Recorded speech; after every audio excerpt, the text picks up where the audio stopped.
Anyways, let's go into what a lot of religions talk about, which is like what's going to happen in the afterlife, what will happen in when basically all these particles that are around my consciousness or spirit basically decay away, or everything falls apart, and what will happen to this consciousness. Well, this is something that each person can answer themselves, and we all see from that second experiment. When we see that everything is not forced, everything is only influence, we see it's all our choice, it's all our decision. Heaven comes from within you, or in other words, just choosing to love others is what heaven is. If you make that choice, you always find heaven. That's why all religions have always been trying to teach people to love, to be connected to that oneness, to remember we're all one, essentially just so that you always find heaven within you and always are at peace. That's why it's not that, oh, God is going to get you. That's never been what religions have been about. It's been, remember to be loving, because that's what sets you free. That's what brings you inner peace. That's what brings you heaven. It comes from within you loving others. That's very simply, in this life, in any life, what enables you to find heaven. And you can also call this life an afterlife. So basically, what happens in the afterlife is essentially the same thing that's happening right now. This life is an afterlife. You can choose to love others, hate others, do anything, but the only path that leads you to heaven or inner peace is loving others. But if you want to go into a more detailed description of what happens when all these particles that are around you, decay away, you will no longer see this physical world. You see, you go into a spirit world, and basically it's just like a world that does not interact with this reality. And some spirits might try to manipulate you. That's possible. If you want to believe in the concept of force, that might happen, that you might be manipulated by other spirits that try to tell you, oh, I'm going to get you. I'm going to make you feel ashamed for all of these terrible things that you've done, and now you belong to me. That might happen if you are unaware of the nature of the self and the nature of reality. But if you are aware of the self, and that all your choices make up what you're doing yourself, you cannot be forced to do anything, then you can see no spirit, no one can ever affect you. You can always choose to do whatever you choose to do. So you can, the same as when you go to sleep, you can manifest a whole reality from your consciousness. You can dream up a whole reality, or you can join other collective dreams after you leave this body. So the same way that you dream when you go to sleep, which is dreaming is essentially infinite amount of particles being born from your spirit and from everything that is in your body, manifesting another reality. You can do that same thing when you leave your body, or you can join a infinite amount of other collectives, or you can call those heavens if they're made from love, have built. You can join those realities. Or if you want and you have just lost your mind, you can join realities where everybody's hating each other, or hells. That's up to you. It's all up to you. So yeah, that's pretty simply the whole going over the afterlife.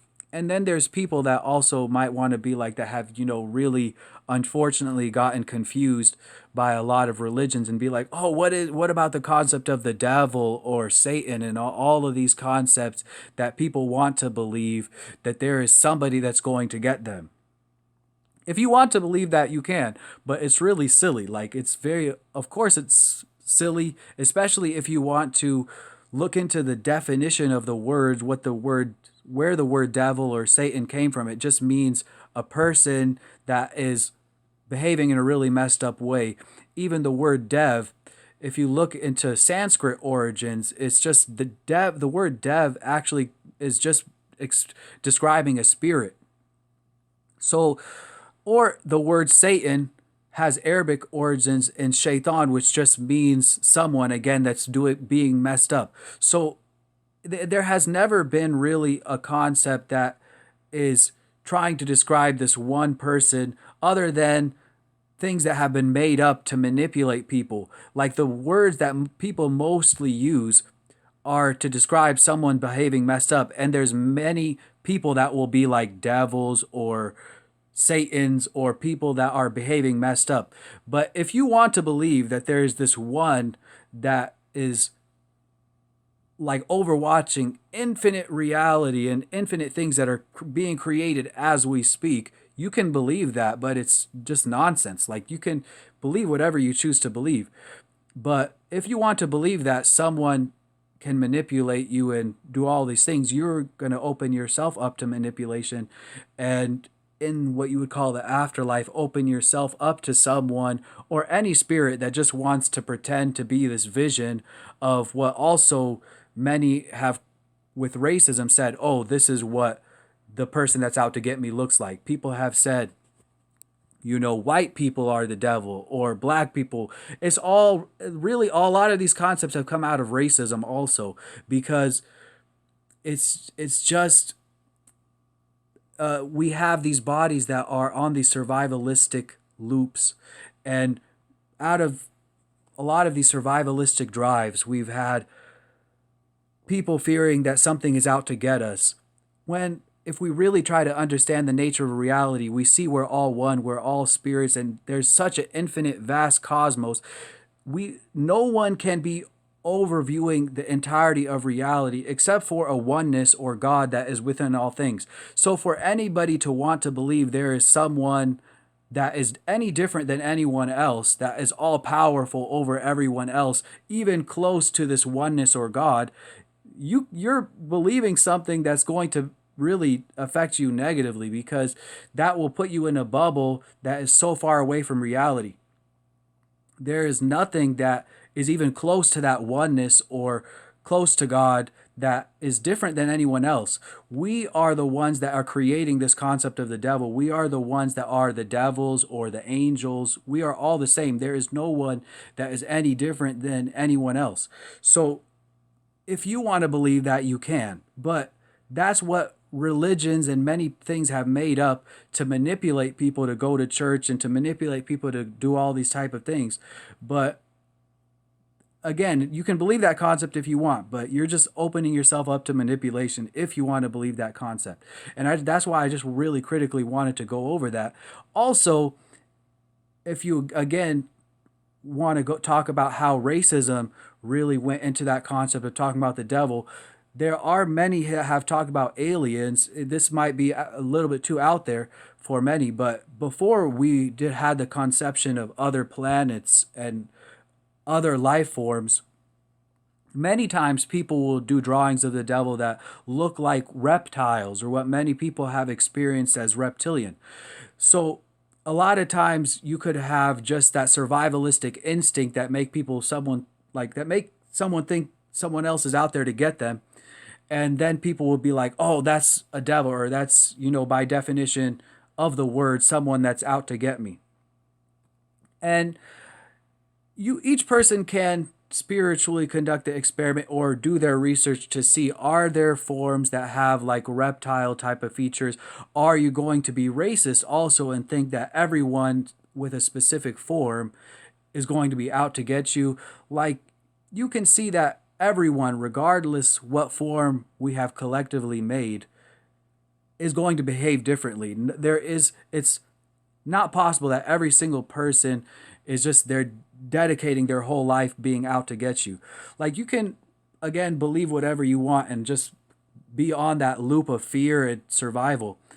Or you can remember back to the beginning and see what we all are and what we all are here for. And the only time that we have ever gotten lost or really hurt one another is because we're trying to survive and we're on this loop of, the laws of the jungle. That's the only time when people, whether it's the bankers or the corporations that have gone on these loops of survival, have ever gone into these negative areas of trying to hurt and damage one another, because we've forgotten and are trying to remember with external reminders when it's always coming from within. So we just need to remind each other that it always comes from within. then all of these problems, all of these, devils that you want to believe in, all of that stuff evaporates away when we remember that heaven always comes from within and nothing outside of you can affect you.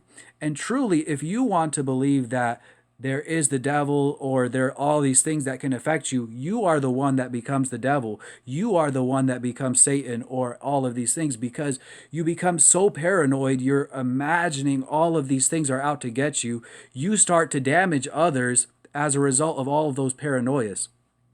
So I hope that everybody tries to see things as they are. You can, of course, believe what you want, but if you become in that bubble of paranoia and fear, you are only going to damage yourself, but also you will, like, just from that fear and paranoia, be harming others just by not seeing others and being racist or being, in a mentality of thinking, oh, a person looks this certain way, so that person is this just based off certain looks.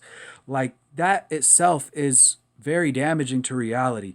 So let's all in every moment remember back and see things as they are. And we see we are all one. We are all imperfect. We are all angels sometimes. We are all devils sometimes. We all sometimes make mistakes. But the big picture is we are all here, one, and particles of energy and light here, trying to love one another, trying to just remember to stay connected and free.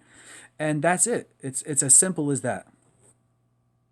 I actually just realized I forgot to speak on the concept of rebirth when talking about the afterlife. So, just really quickly going into that concept. Um, so, basically, when all of the particles that exist around you leave, and the truth is, if you were to really reconnect, and many of us have had past lives that you can remember, truly not all of the particles that exist around you are going to leave. You will essentially look like, if you were to try to see your true form, just like an orb with all of these other particles that exist around you. And as that orb in the spirit world or dream world, which is essentially the same world, you can manifest into any shape. So, like, just like if you're in your dreams, you're like, oh, I can be anything. I can be even a wall or a lamp. You could be anything, or any type of form that you can imagine, because everything is made up of particles. Or, like, think of consciousness as particles and the building blocks of the entirety of the cosmos. Those building blocks can transform into anything. So you'll anyways will have particles that come with you with your body, and a lot of those will be your memories, and you can just sometimes visit those collective realities that we were talking about, if you want to visit some grandparents. But if you really try to think in the long term, your grandparents had grandparents, those grandparents had grandparents, and so on. Most people don't spend so long in that type of what you would call afterlife or heaven, where you have your relatives from this life, because there would just be so many relatives if everybody decided to stay there. It's just something, it's a place like that. Heaven, you can think, is a temporary place many people go. Think of it as like a place to relax. But eventually many people want to be reborn or re-enter into this reality, simply because it just becomes pointless. It becomes like you can be a guardian angel in the afterlife and help this world, but eventually nobody is going to want to visit you anymore, because all of the grandkids won't even remember or know who you are. It will be like, you just, that's why I was trying to explain, your grandparents had grandparents, their grandparents had grandparents. It's just, it becomes this point that you cannot serve a purpose or help anyone in that afterlife type of place, so you become reborn. And from what I've seen and remembered, again, each person can remember these things themselves, because many people have been reborn. You can remember that a lot of your memories will not pass with you, because each body, each new body that you enter into will likely have a new language, and a lot of those memories will, same way that you forget your dreams because it's too much data to process in the world or the life that you're existing within, become erased. But it's a process that you voluntarily go into because you want to be able to serve some purpose. You don't want to just do nothing and not be able to help or manifest with love something better in reality. So, by choice, many of us just forget our past lives. But those particles, like we were talking about, stay with you. And those particles, in many ways, do help you to have what you call deja vu or past life memories. Like I personally have some that many would classify as like really bizarre because they involve body types that are not what you would call human. But each person has their own past lives and past memories, and you can, do uh, a lot of what you would call recollection. Some people have past life regression, but you can do that yourself and find all the different pieces of evidence to see and verify physical evidence of your past lives. But truth is, many people might not even remember that because you won't have a way to differentiate past lives between dreams.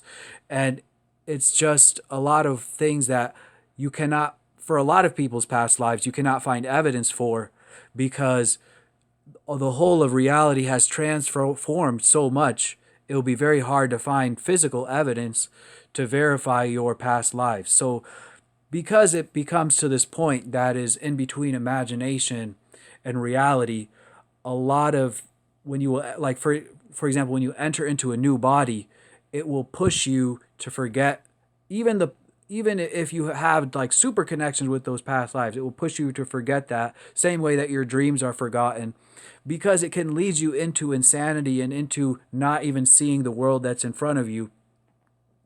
And so basically, so that you are in the world and present in the world that you are and able to help the world that you are in, a lot of those past lives are forgotten. But anyways, all of the above that you've heard talked about in religions, heavens, hells, rebirth, is all something that would happen. And this life is an afterlife.